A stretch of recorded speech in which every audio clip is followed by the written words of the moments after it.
What's happening, everybody? Welcome in Bets and Ball Games with Edwards and Greeson, Week 3 edition. We are presented by FanDuel. We are recording on Wednesday, nearing 1 p.m. Eastern. What's up, Jay? How are we? We're doing great. I gave my man Brian Edwards a midweek call not to do show prep. That's not our style here on Bets and Ball Games. But just to make certain he hadn't gone full and heavy into the Budweisers in the midweek bender because the Gators stink again. Oh, no, we suck again. I had my last Budweiser in the third quarter of the Bills-Ravens game, and I'm ashamed to say I got home, and it was 40-25.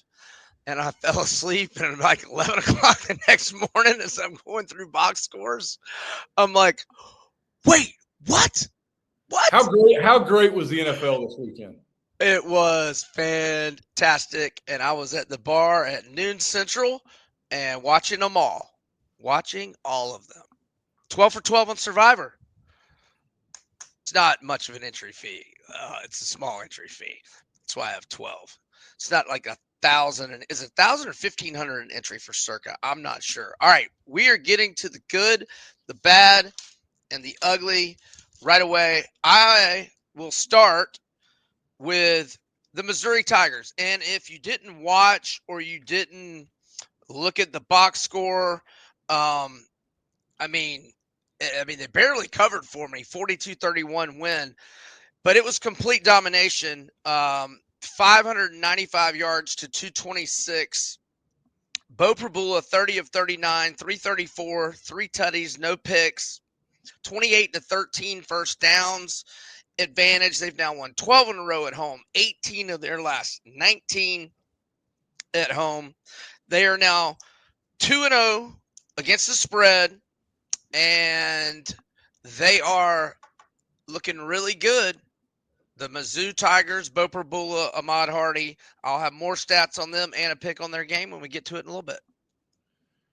My good is the image and the feeling that John Mateer must have had when Toby Keith's How You Like Me Now is playing over the loudspeaker in Norman after they put a double-digit win on Michigan. Mateer throws for 270, runs for 74 more, and the gracious folks at FanDuel now have him listed as one of the co-favorites to win the Heisman with Garrett Nussmeier and Carson Beck at plus 1,000.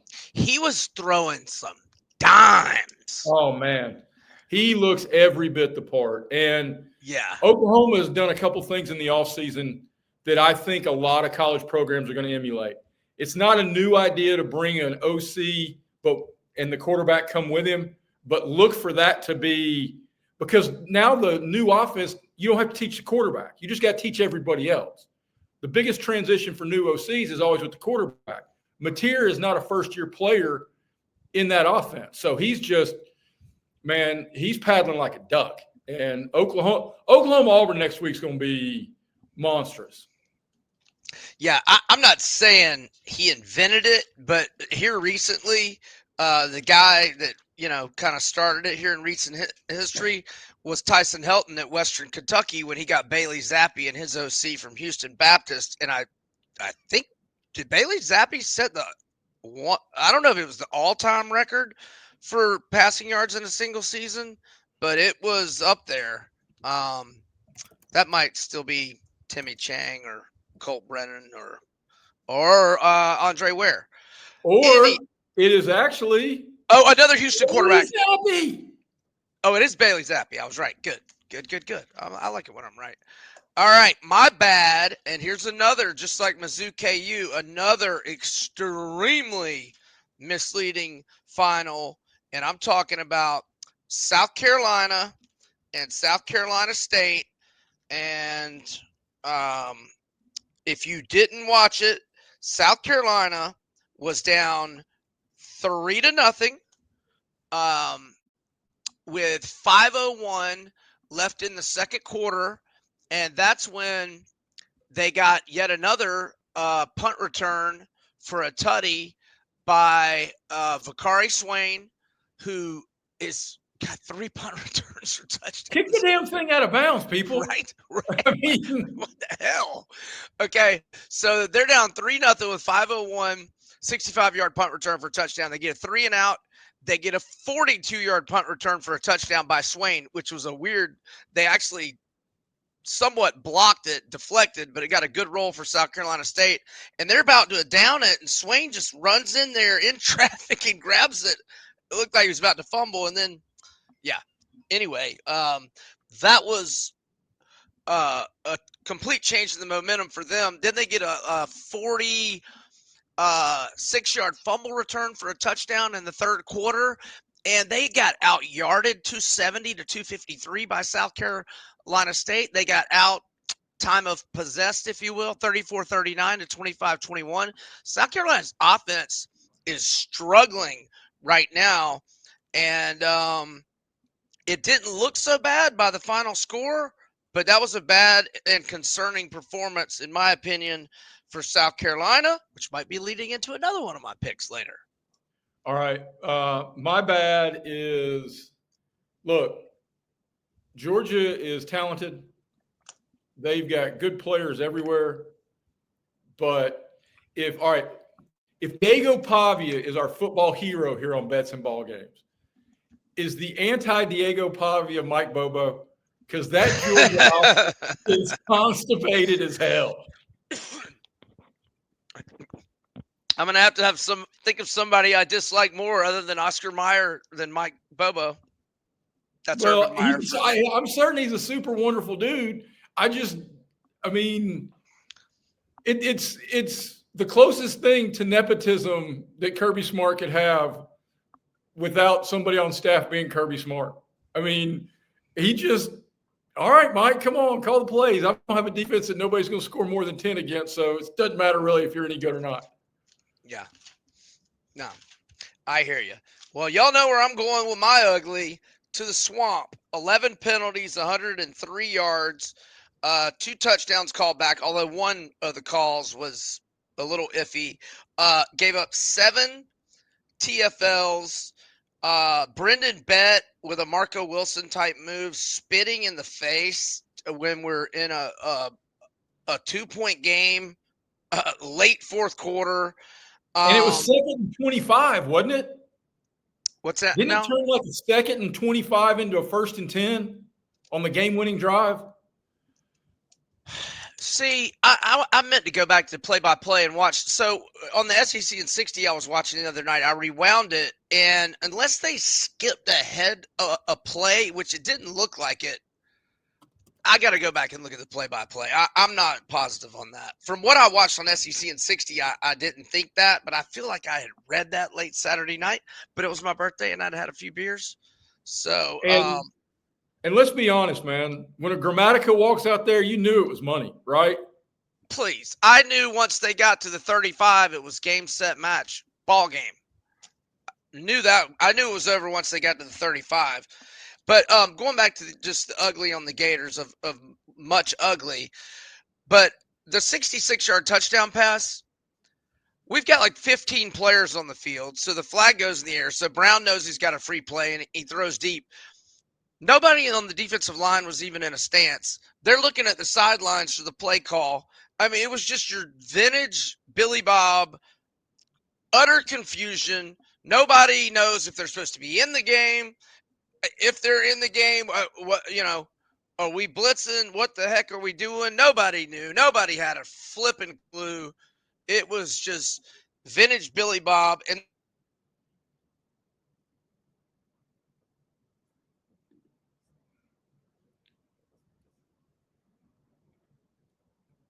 you went quiet. Did you pull out your microphone?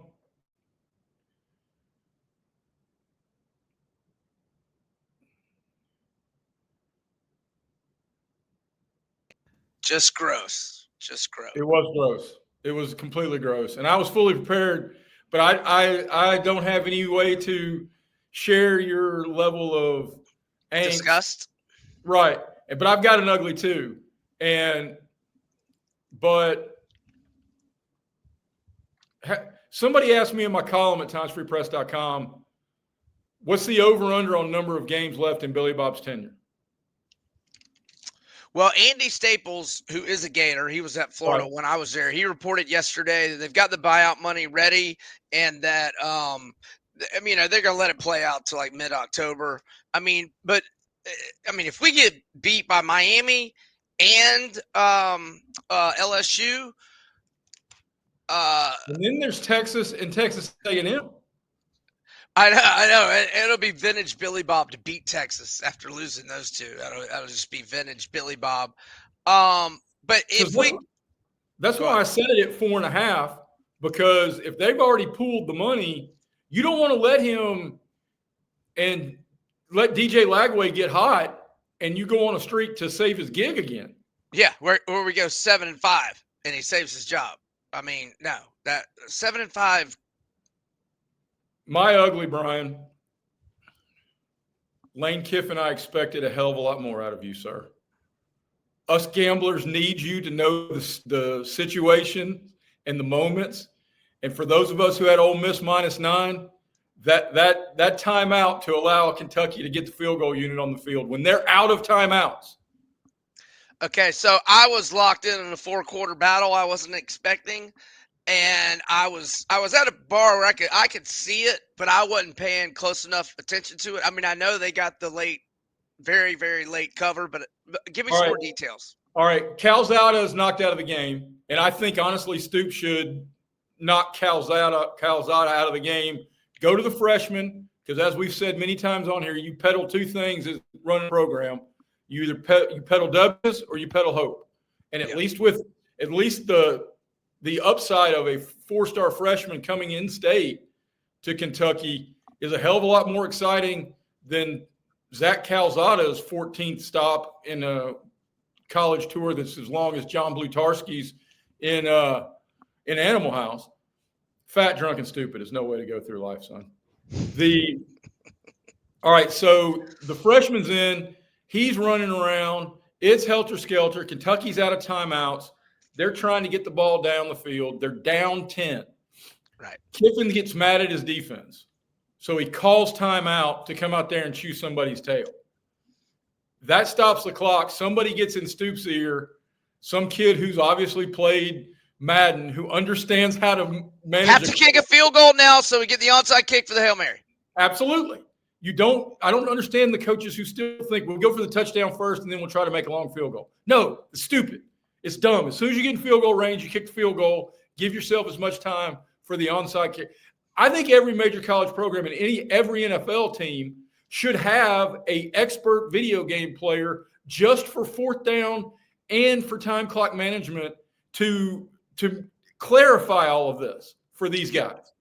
You're not wrong, but it's part of your job when you get paid millions of dollars for you to be that damn person. That's why I've always been just befuddled by how these coaches get paid millions of dollars and they just don't know basic clock management that I knew playing Atari in like 2nd grade. I mean, come on, people.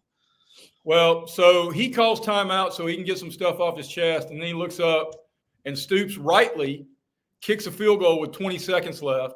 Because the clock was running, they weren't going to be able to either. They were probably going to take another shot or two to the end zone. Right. And, I mean, look, do we really have confidence that Stoops was going to manage that correctly if Kiffin hadn't stopped the game? No. So they run the field goal out there, make the field goal. Ole Miss fails to cover, winning 30-23. And while I was not on this one, do you know what the total of that game was? 51.5. So it he crashed the spread and the total with that timeout. So much so, Brian, that he apologized in the postgame to gamblers. He said, I know there are some gamblers out there who are, I'm going, you're damn right, Lane. I thought we were tight. Right? That's pretty funny. Okay, before we get to just start going game by game, let me give you the FanDuel's updated odds to win the SEC championship game.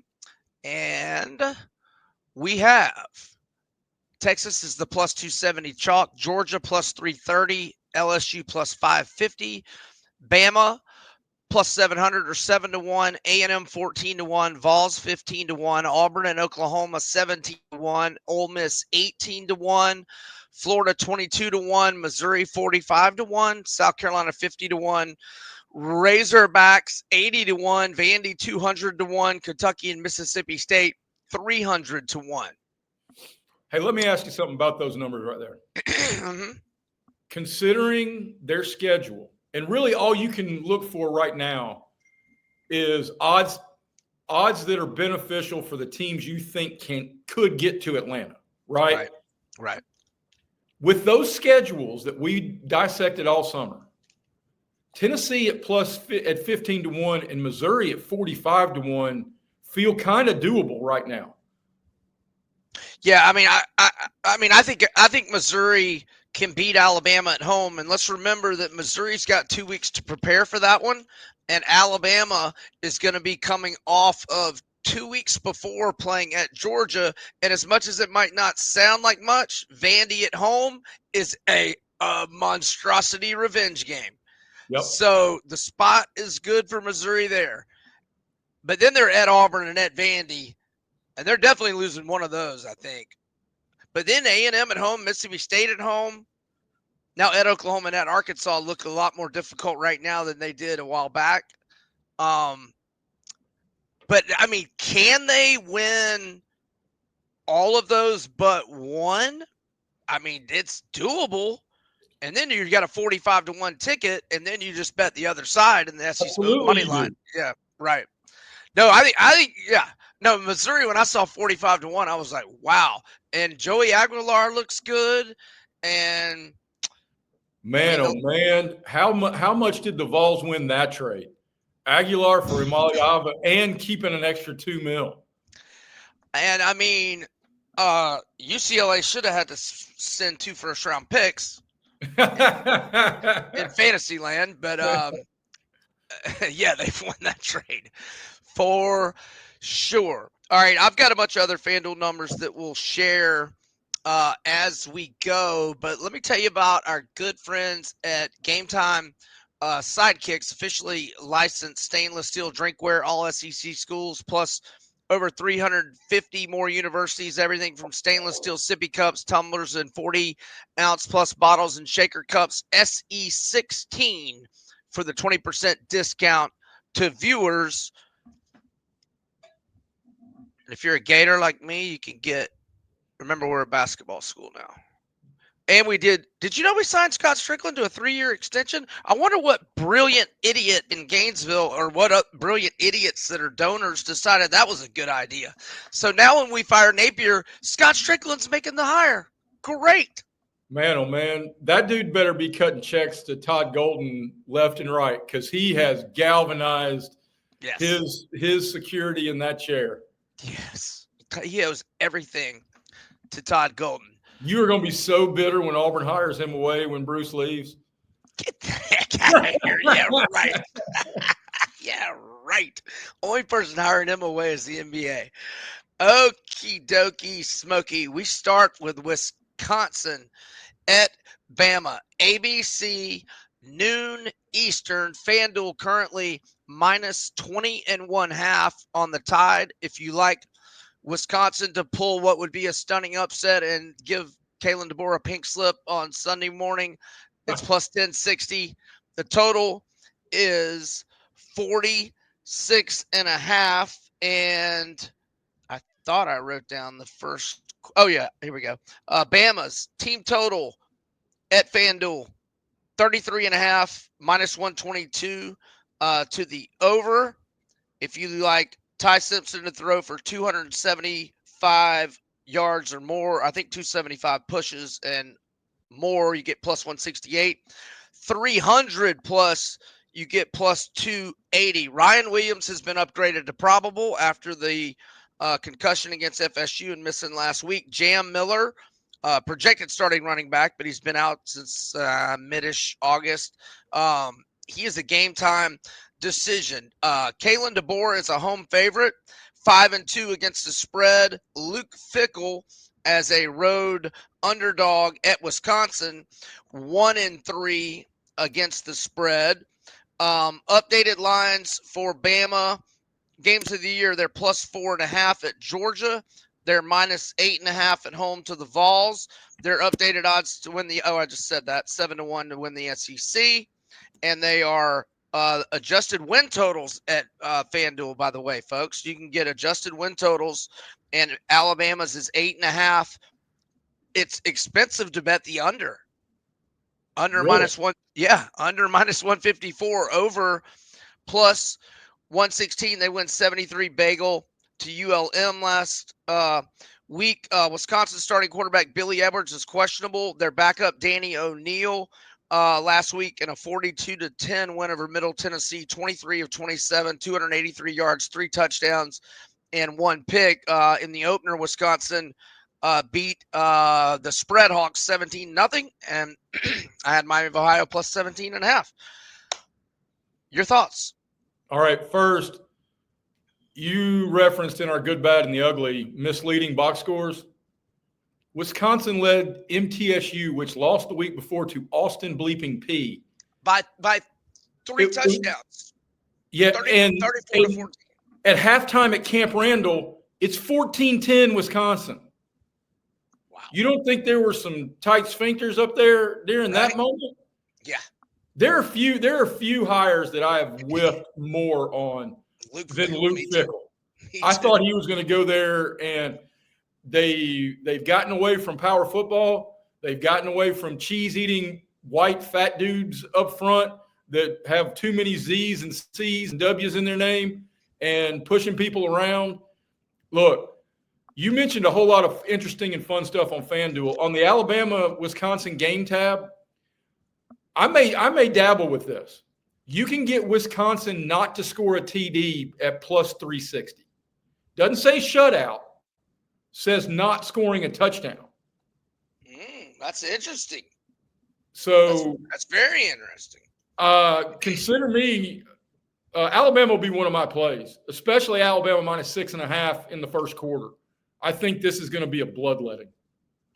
I tend to agree with that. What I say the team total was 33.5. I'm not against that. I'm not against that at all. And yeah, all right. So Jay likes Bama. I'm not against it. I don't know if it'll make the cut. In fact, I think I like.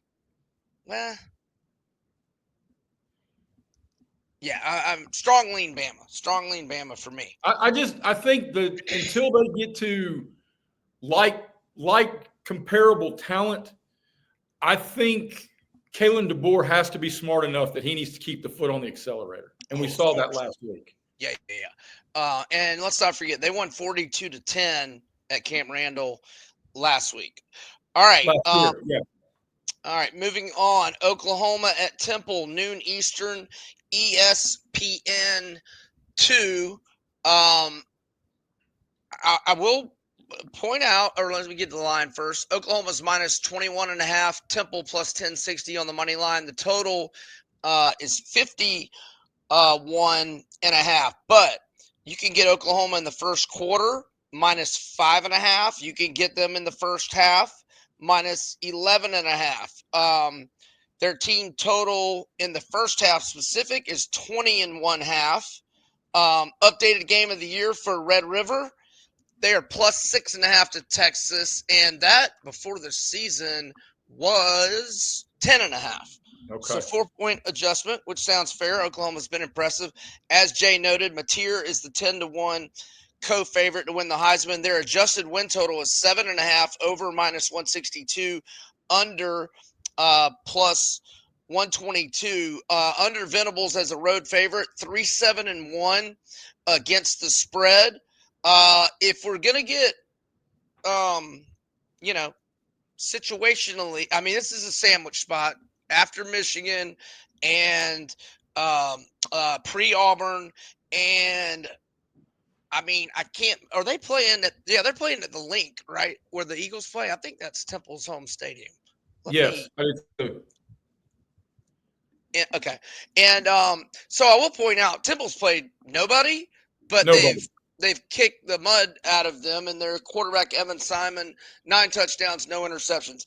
All that said, I'll take Oklahoma minus 11.5 in the first half. I want no part of this game in any direction, Brian. It scares me. It's an 11 a.m. kickoff, body clock time for the Sooners coming from the Central Time Zone, coming all the way across the country, sandwich spot to the extreme. Rock a mic like a vandal. Light up a stage. That? Yeah, wax a chump like a candle. All that's fair. I just you talked a little bit about Bama. You thought there might be more plays. There are certainly more plays that I feel way more comfortable. Is Oklahoma going to win the football game for our Oklahoma fans? Absolutely. I'm not, but this is why we love betting on football so much. Is you're trying to gauge, man, keeping that locker room focus for this one after spending all week on campus, getting told by everybody and their mother how great Saturday was, how Oklahoma's back, how Texas wants none. I mean, these are 18 to 22-year-old kids, and how it's a very common misnomer that the toughest thing for a coach to do is to deal with failure. Maybe the toughest thing in college to do is dealing with success, especially when you haven't had a whole lot with the current team. I just went to Temple's page, and I just find this interesting. I'm not like throwing it out there as if, it's really a part of my handicap, but Phil Steele's mag, they do, the capacity of the stadium, the link. I can't believe the link only holds 67.5, but thousand, that is, obviously. Last year's capacity, they do each team how much, the percentage of how much they filled the capacity. Is that a solid 18%? 20.6%. How many FBS teams do we have now? 136, right? They were number 136. Okay. So Oklahoma's going to have more fans than Temple is going to be my guess. But anyway, I was just throwing that out there. All right, we move on. We move on to Jay's undefeated alma mater. Nationally ranked for the first time in 56 polls. You're Auburn, America's team. Screw 56? You, Jerry Jones. It's America's team. 56 weeks? Yes. Auburn went 56 weeks without being in the AP poll. Wow. All right. FanDuel has Auburn minus 25.5. Total is 54.5. Okay. Auburn, first quarter, minus 6.5, but a minus 150 price. First half. That price, Brian, has gone up quite a bit. I think that play has interested a lot of folks, because I'm pretty certain when I looked at it on Monday, because I had success with Auburn in the first quarter and the first half last week against Ball State, and I looked at it curious about a similar play. It was like minus 125 earlier in the week, and if it's now all the way up to minus 150, that's a heavy bullet to bite, man. Yeah, it is. And you just don't – you're talking about a very small window of possessions. You get a penalty, you have a fumble, and South Alabama gets a field goal, or crazy things can happen in a short sample. That's why I like Oklahoma in the first half better than the first quarter at Temple. Okay, Auburn in the first half, minus 14.5, minus 102 price. Auburn's team total 40.5. Minus 118 to the over, minus 112 to the under. Auburn updated odds to win the Natty, 35-1. Adjusted win total 8.5, under minus 122, over minus 108. This is 12:45 kick. SEC Network. I will mention South Alabama hosted Tulane last week and got out to a 14-0 lead. Excuse me. Tulane minus 7 in the first half was one of my picks. They answered with 24 consecutive points by halftime. And they took a big lead. South Alabama rallied from down 16, got a 2-point conversion, cut it to 8. They got another tutty with 59 seconds left. 2-point conversion failed, and Tulane won 33-31. The only reason I did Tulane in the first half because I was contemplating them minus 10.5 all week. I was kind of hoping it would move to 10. It never did. I wake up Saturday morning and it's 13. So I didn't want to do 13, and so I did the first half. Got lucky. It's your show. 2-1 against the spread as a road underdog under Major Applewhite or the Jaguars. I have the only play I would advise is either first quarter or first half, but that 150 price. And then they've also moved that first half number. Earlier this week, it was 13.5 at like minus 120. So clearly there's been a fair amount of action on Auburn early. If it's going to move that a full point and jack the odds on the first quarter up to minus 150. Same exact story this week, just for Oklahoma as it is for Auburn, with that clash in Norman looming and in the Jackson Arnold reunion tour and all of that. There are multiple games on the slate that I like more than my own. I will watch every play. I may have something crazy on this one, but I'm not handing this out to anybody with anybody else's money. I'm just talking about me as a personal viewer. I prefer to have money on games that I'm watching, and I know I'll watch all this one as an Auburn alum. So FanDuel having it at 14.5, but a minus 102 price leads me to potentially believe, and FanDuel is the only book that we like here, but I'm in Florida and I don't have FanDuel. So for those of you who aren't in a FanDuel state, well, just stop, relax. I'm just saying. Hey, we ride or die with FanDuel here, man. Come on. I know, stop. But I'm just saying my first half lines aren't out. If I get a 14, I'm going to play Auburn. Yeah, I like that. Let's pretend if FanDuel moves it back to 14.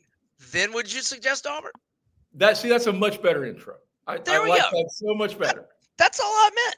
That's all I was trying to say. If Auburn's 14, I like them in the first half. Okie dokie. Moving on to one of the big ones, if not the big one, since Florida lost.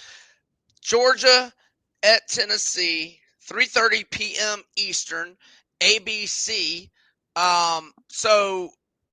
Let's see. Where is it? Here we go. Okay. Georgia's minus 4.5 at a minus 102 price at FanDuel. Tennessee plus 146 on the money line. The total's 49.5. If you like Tennessee, this is your spot because there are other places where it's not 4.5. I know you don't like me mentioning that, but I'm just pumping up FanDuel. If you're a Vol, and the Vols are a sports betting state with FanDuel, this is where you want to be because I doubt you're getting 4.5 anywhere else. Well, if you're back in the Vols, I hope you pulled the trigger on Sunday when you got 7. Wow, was it 7? Yeah, this line has roller coastered. Yeah, I mean, it was down to 3 in a few places and 3.5 at FanDuel yesterday. So now there's been some reactionary money that has moved Georgia back up to 4.5. Yeah, all the sharps jumped all over. I mean, all over the Vols early and often on this one. And so home underdog under Josh Heupel. The Vols are 2-4, both straight up and against the spread. Both covers and outright wins. Over? Bama? You are correct. Aguilar for the year, 66.1% completion percentage, 535 yards, 5 touchdowns, no picks. He is now 35-1 to win the Heisman. Georgia Updated game of the year, minus 12.5 to Georgia Tech. Still like Georgia Tech there. Gunnar Stockton's odds to win the Heisman, 16-1. Road favorite Kirby Smart's tenure, 20-14 against the spread. And from last week's result, 0-14-1 against the spread when laying more than 38 for Kirby Smart. Adjusted win total for the Doggies, 9.5, over minus 158, under plus 118. Odds to win the Natty, plus 700, which they share with Texas, are the second shortest odds on the board. Ohio State and Penn State are the plus 600 co-favorites. Vols, adjusted win total, 8.5, over minus 160, under plus 120. Vols odds to win it all, 35 to 1. The starting corners for Tennessee are out. Gibson's out, most likely for the year. McCoy still not ready from the ACL in January. However, Ty Redmond, true freshman corner, highest graded true freshman corner in the country by Pro Football Focus last week with a 78.3 grade. I want nothing to do with this game except for one prop. Star Thomas, anytime touchdown, plus 120 at FanDuel. That's my bet. Okay. Here's mine. I am taking Tennessee on the money line to win the first quarter at plus 110. Okay. Hypo is known to get off to good starts. He starts quickly. That place will be jacked. It will be humming. The Swamp North will be humming. So I like your Star Thomas pick. He's getting a lot of their goal line touches. The 4.5, man, these algorithms and those guys at FanDuel are so flipping smart. I mean, that's a perfect number. You know it? I made it 5. Well, you're super smart too. Thank you. I'm talking about Sunday morning. I made it 5. All right. Star Thomas anytime tutty for me. Vols first quarter plus 110 money line for Mr. Greeson. Okay. 4 p.m. Eastern, ESPN Plus, or if you have that SEC Network Extra Plus, what have you. Louisiana, the Raging Cajuns at Mizzou. Mizzou at FanDuel, minus 27.5. Louisiana, 20-1 money line odds. Total, 47.5. All right. Mizzou. Oh, gosh. Where did I write this down? Okay. Oh, I told you updated odds to win the SEC 45-1. Updated odds to win the Natty 100-1. Adjusted win total 7.5, over minus 122, under minus 108. All right. My play is their team total over 37.5, and I absolutely love it. It might be my favorite play on the board. Missouri team total over 37.5, minus 112 price. Okay, against Power 4 opponents, Louisiana, since 2021, they give up 38 at Texas. They give up 49 at FSU. They give up 35 at Minnesota. PJ Fleck, not known for prolific offenses. They give up 30. Row the boat. 30. They give up 38 at Wake. And I even added a high G5. Last year at home, they gave up 41 to Tulane. I was all over the green wave that game. And in the bowl game last year, they gave up 34 to TCU, but it was 34-3. I didn't go back and look at the box score. They could have been just milking the clock. So basically, Power 4 teams are, well, Minnesota got 35, TCU got 34. This Mizzou offense is humming. And I will just note, so Missouri team total over 37.5, but I will point out as a road underdog under Desmoro, their coach, since Napier left, 6-2 against the spread for the Raging Cajuns. What do you have? You've convinced me of that. Let me ask you this: is that where Ahmad Hardy transferred from? ULM. No. Okay. This is Louisiana.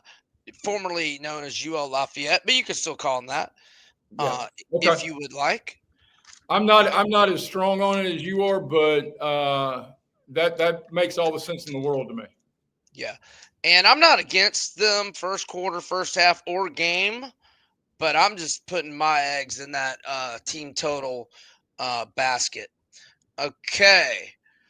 All right. UTEP at Texas. Texas, 41.5. SEC Network, 4:15 Eastern. The total is 51.5.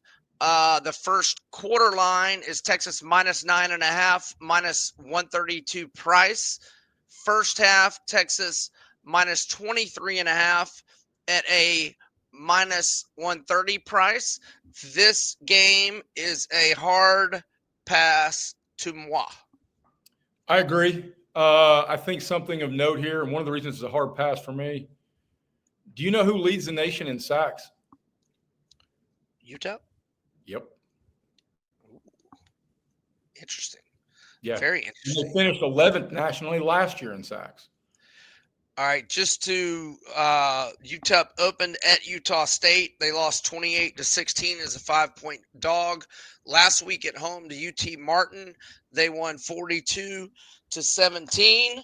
And sorry, I think we should move on to other games at this point.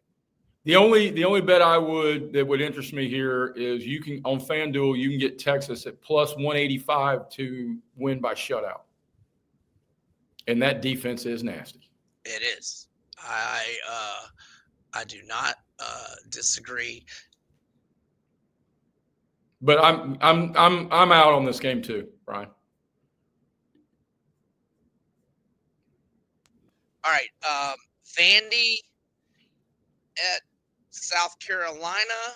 Sneaky good game. Very sneaky and very good game. Currently, we need to come up with a theme song whenever we talk about Vandy that for Diego Pavia. Yeah. South Carolina's 4.5. Vandy's plus 158 money line.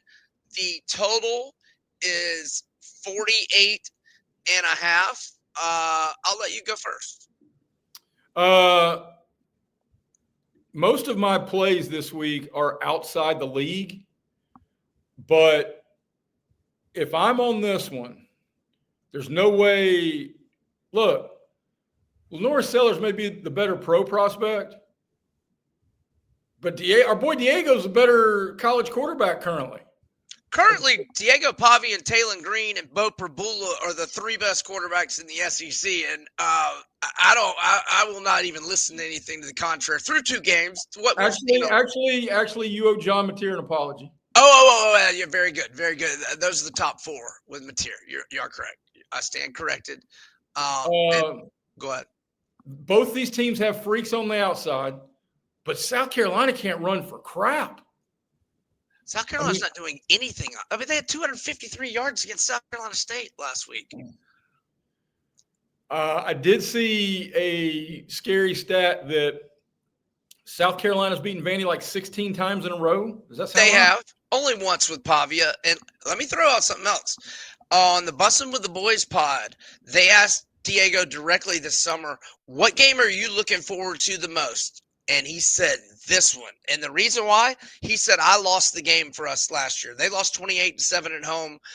Diego was only 16 of 31 throwing the ball. And, for 166. He did have 65 rushing yards, 1 touchdown on 13 carries.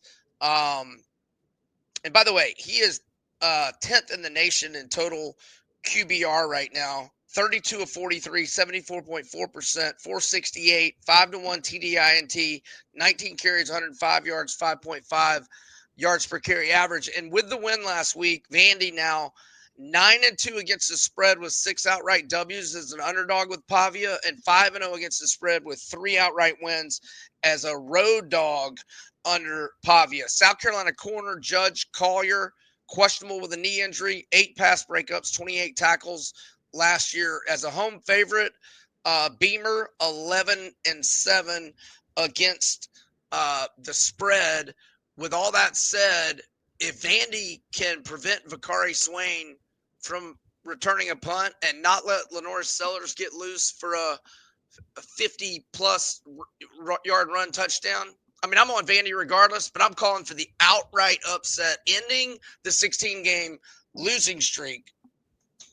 Well, that was going to be my question, Brian, I think we're both on Diego needs some sort of moniker. Not like Diego the Duke. We're both on Vandy plus 4.5. I just was curious if you were going to take them at that tasty plus 158 on the money line. So last week when they were down 10 at halftime, I got them plus 255 on the money line. So I kind of just want to bet them plus the points just in case they lead wire to wire. But I will live bet it and all that if they get behind early. And that Trey Richardson guy, that wide receivers, and my guy Cedric Alexander, the running back, he's come a long way. He's pretty darn good running back these days, I think. And how long till if Napier comes back for 26, are you officially switching allegiances to Diego Pavia and Vandy? If he gets a 9th year of eligibility, of course. Why would he not? I mean, come on, sue the hell out of the NCAA. I was trying to look and find what channel this doggone game is on, and I'm not. Take us to the next game. I'll tell everybody what channel it is. All right. Oh no, I found it.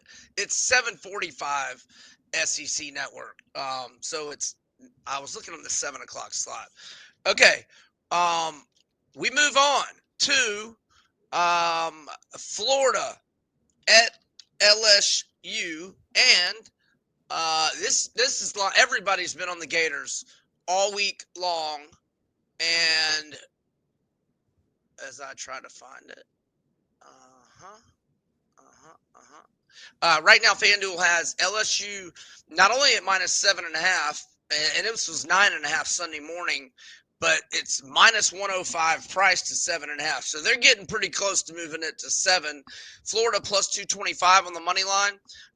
Total is 48 and a half. All right, Napier as a road dog at Florida, 6-3 against the spread, but he was 8-3-1 against the spread as a road dog at with the Raging Cajuns. So that's 14-6-1 against the spread as a road dog in his coaching career. As an overall dog of any sort at Florida, 14-10 against the spread.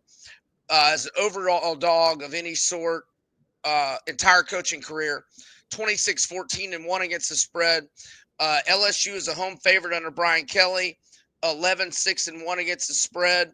I will mention, or did I mention this earlier? If so, my bad for repeating myself. Actually, I think it was on the Birmingham show I said it.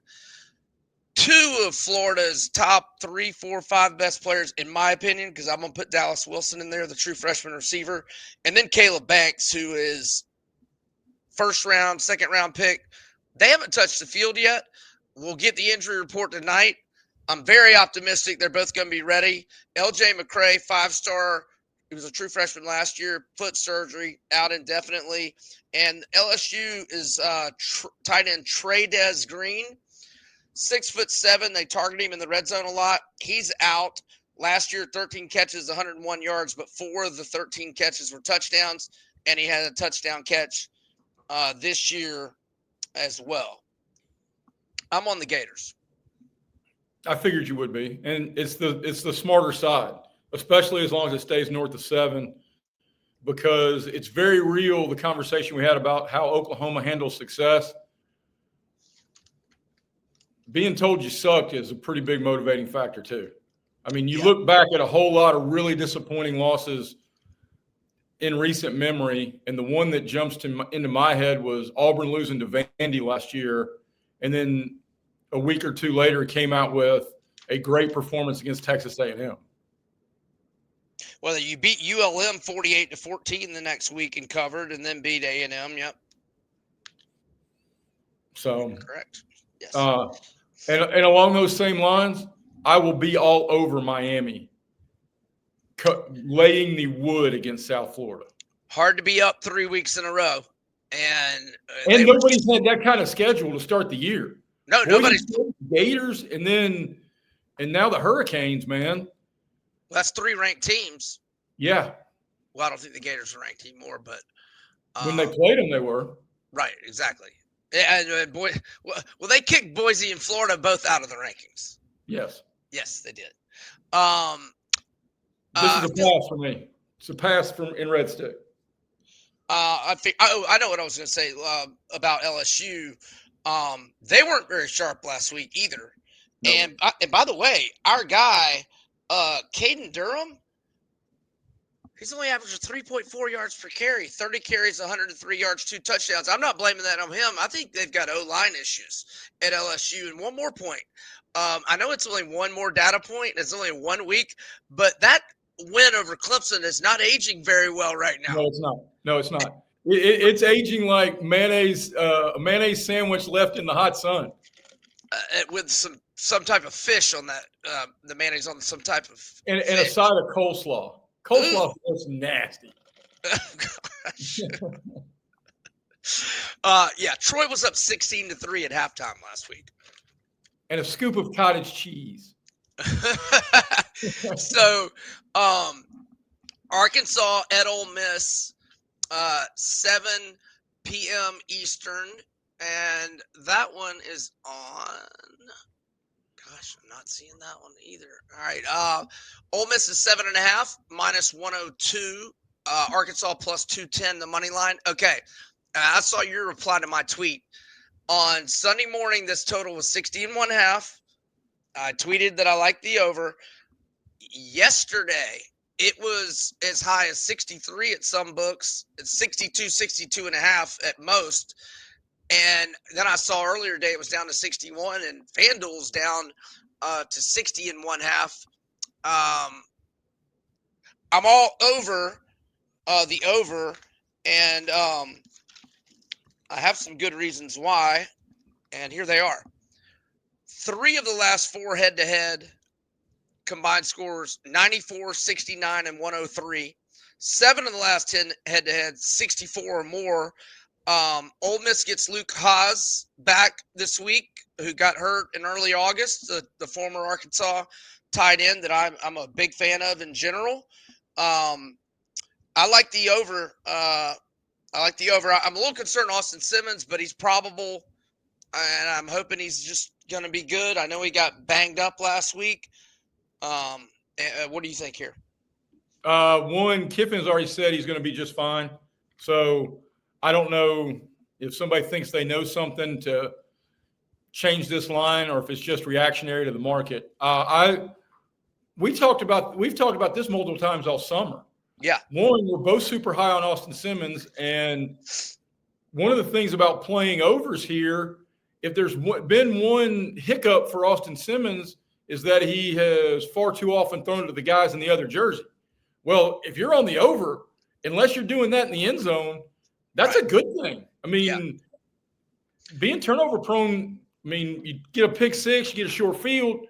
Yep. And look, man, you mentioned him earlier, and look, I got nothing but love for Diego. I got my eyes have been open to John Mateer, but I've been on the Taylor Green bandwagon, being in year 2 of a Petrino offense since the summer.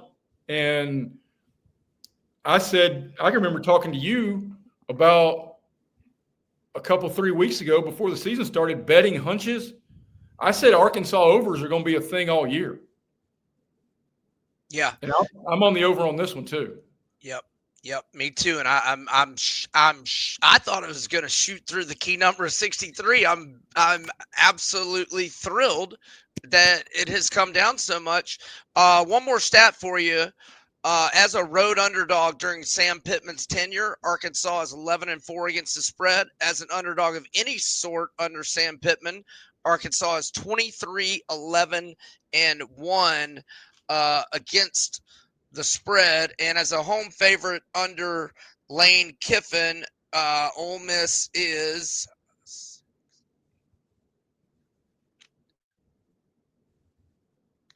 12, 13, 13, 13, and 1. So why did I do all that math? Because it wasn't much of a stat for us. And you didn't even have to take a shoe off. I'm impressed. Right? Okay. We got one more. Oh, no, we got a couple more. Oh, gosh. Texas A&M at Notre Dame. Big game. Yes. Minus 6.5 to the Irish. A&M plus 205 money line. Total 49.5. What you thinking? I saw it a little earlier in the week at 7, and it made me lean Aggies. I just think having to stew on that, the desperation factor is real for Notre Dame since they're not in a conference, and you don't even get to the week 4, and you're already got 2 in the L column. I think this is going to be a really good football game. But at some point, Jeremiah Love's got to be who we believe Jeremiah Love is.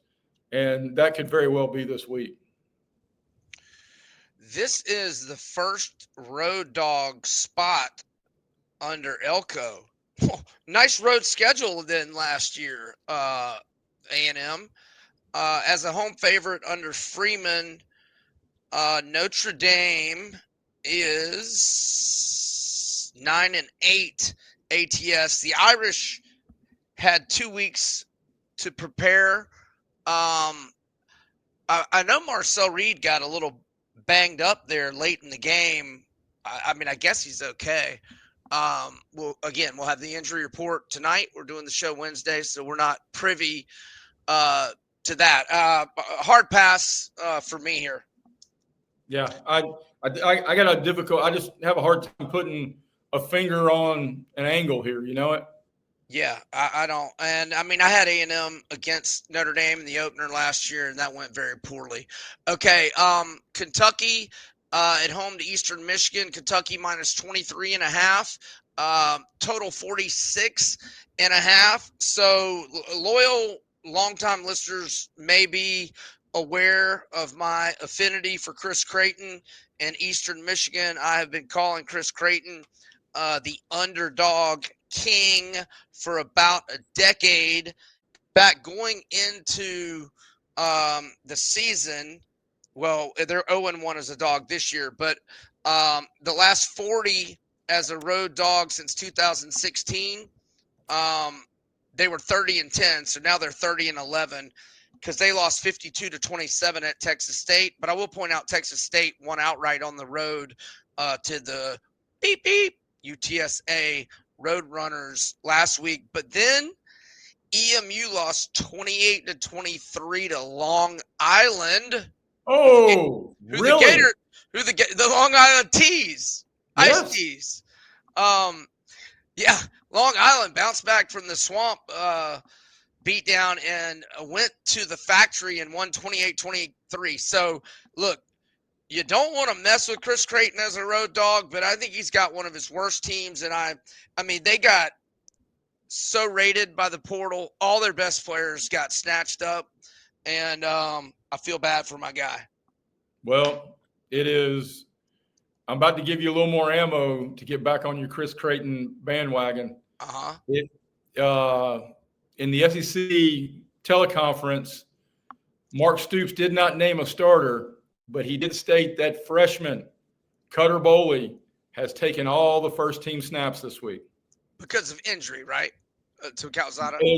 Calzada still has not returned to practice, according to the On3 Sports story I'm looking at right now.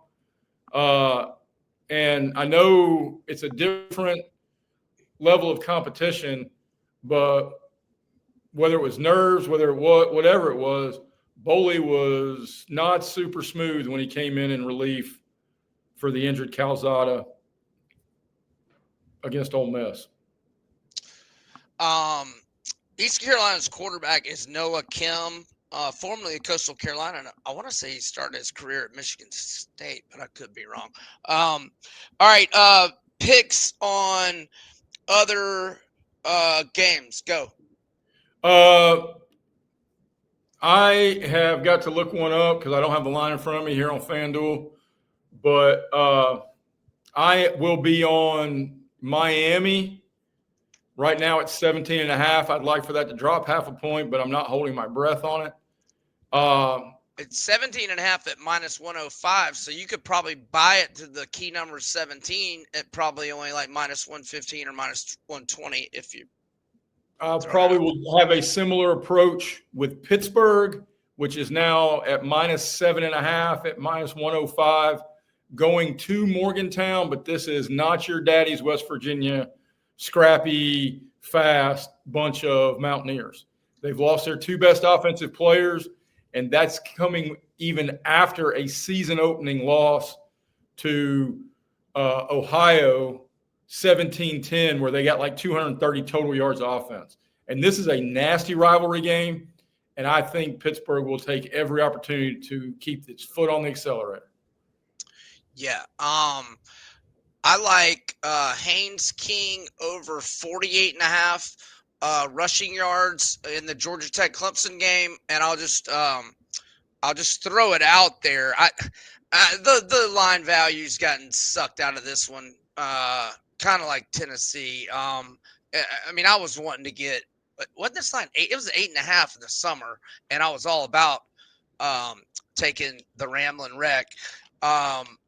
But I'm just throwing this out. I'm not going to play it at plus 3.5. Now, I'd like Clemson to get an early lead and get a better number, and then I would play it. But as an underdog, under Brent Key, Georgia Tech 15-6 against the spread with 11 outright wins. My reasoning for Haynes King over 48.5 rushing yards is that I'm sorry, he's had at least 58 in 12 of the last 19 games, and he's had 82 or more in 9 of his last 19. And he had like 158, I think, against Colorado. And then he sat out last week because he was a little dinged up just to be fresh for this one. So I like that. I like Jalen Hurts minus 145 anytime touchdown against the Chiefs. I like him plus 390 to get 2 rushing touchdowns or more. I like a 3-game teaser or moneyline parlay with Arizona at home to Carolina, either -1 or -1/2, and Buffalo -1/2 at the Jets, and the Cowgirls. What could go wrong with them against the G-Men? And I haven't seen a Ricky Pearsall receiving yards prop, but Juwan Jennings is now out for the Niners. My guy Pearsall went way over the 42.5 last week. He had 100 and change. And are you waiting and seeing if Brock Purdy's going to get cleared? Nope, don't even care. George Kittle's out. He's got to get 10 targets, I think. Well, I mean, I would you feel take better. a similar approach on something nuts like McCaffrey, 8, 9, 10 catches? Oh, and you know what? I like what you're saying there. I like McCaffrey's catches better than yards because it's going to be check down Charlie, and there's going to be plays where he only gets 1, 2, 3, maybe even loses a couple. Yeah, I like that thought. I lean Falcons, and I might bet Buffalo straight -6.5, but Fields looked good last week, and I might bet Arizona -6.5 straight. I like Arizona. I was on Arizona over the Saints, and they covered narrowly, but they still covered. Man, Falcons were going to win that game in overtime. Stupid young ho Kim Koo. Kim. He was best kicker in the NFL 2 or 3 years ago, or one of the top 3. He sucks. Now he's got the shanks, man. Oh yeah, he missed 9 field goals last year. Cut him. I'm tired of him. Well, it's all that DEI stuff, that diversity stuff. It's terrible. You see my boy Kyle Pitts went over 40.5 receiving yards. He needs to. He's on my son's fantasy team. Oh, wow. Okay. He needs some tutties. He needs some more targets. I feel like I missed it. My son's fantasy team will do all right. He's got McCaffrey and Derrick Henry. He'll do okay. Oh, yeah, he'll be fine. And I like the Bills-Jets over 46 as well. All right, anything else? Nope. But may all your bets be golden. And go ahead. ROKFORM, the world's strongest magnetic foam case. Extreme protection, super strong magnets, rock lock, secure mounting. September's busiest month of the year with new iPhone release. SEC 25 for 25% off. How do we say this? HOVI. HOVI Dry Goods, your new favorite hat. Look no further than HOVI hats for high quality headgear with a great fit and unique designs. Bad beat team of the week. Ole Miss. Ole Miss Rebels. REBS for 15% off. This is Bets and Ball Games, sponsored by FanDuel. And best of luck with your picks. War Diego. War Diego, over and out.